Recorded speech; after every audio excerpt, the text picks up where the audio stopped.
Ladies and gentlemen, on the 10th of May, in the morning, even as we were getting into a huddle to wargame the events of the previous night, a routine exercise, I received a message on hotline from my counterpart in Pakistan seeking my willingness to communicate.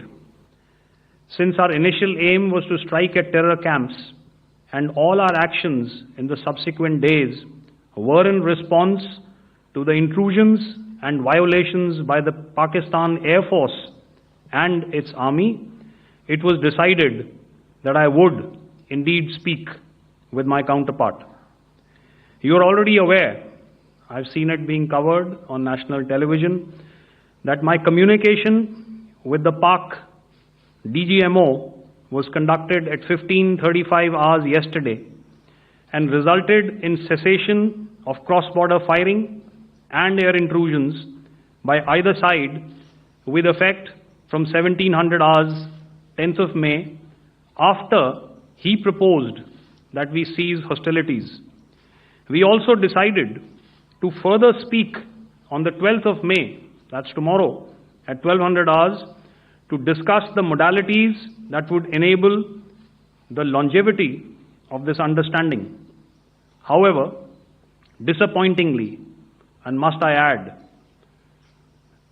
expectedly, it took only a couple of hours for the Pakistan Army to violate these arrangements by cross-border and across the line of control firing, followed by drone intrusions across the expanse of the Western Front, through last night and in the early hours of the morning today.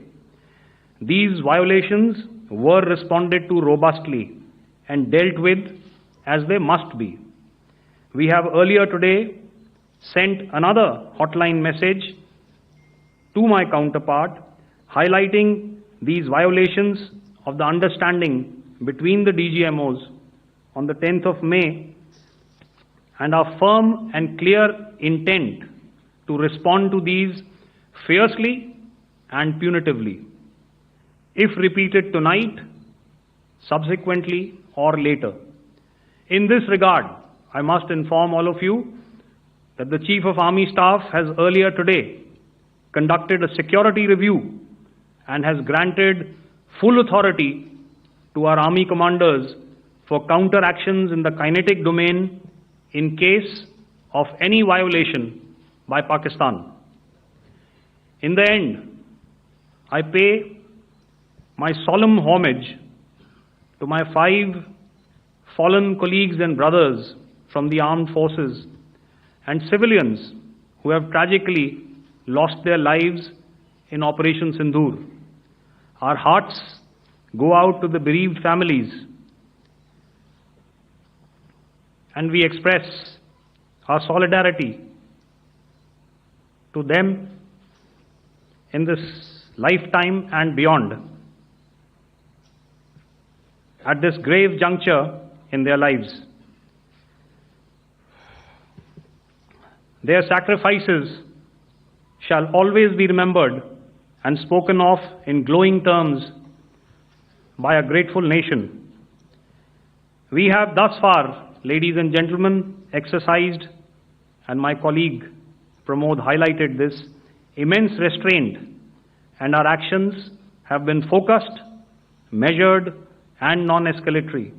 However, any threat to the sovereignty, territorial integrity, and safety of our citizens will be met with decisive force. I also want to add that while the initial ceasefire agreement, as you correctly pointed out, is of the 2003 vintage, but I must remind you that in 2021, in the month of February, and this was then when the crisis in eastern Ladakh was also on, the 2 DGMOs had spoken and arrived at a ceasefire understanding that lasted right up until this unfortunate attack at Pahalgam. Once our Foreign Secretary had announced the decisions of the CCS in the immediate wake of that attack, he had announced certain measures, And then, of course, Pakistan had in turn made its own announcements. Since then, there have been certain violations of this ceasefire understanding. And of course, after the 7th of May, like I pointed out during my statement, that there have been numerous violations on the line of control especially, and of course along the international boundary by the Pakistan Army and the Pakistan Air Force. This understanding that we spoke about yesterday, no, it was not for 3 days. It was first to stop aggressive and hostile activities immediately, let that order and direction settle down for about 36 hours, and thereafter discuss modalities, like I said, to ensure its longevity. That is tomorrow on the 12th of May. But unfortunately, we had a violation starting at approximately 1900 hours last night, and we've sent a communique, like I said, to the Pakistan Military Operations Directorate, and we will await as to what happens tonight. All right. The cost escalation, I'll leave it to your best imagination. I've already said that the response will be fierce and punitive.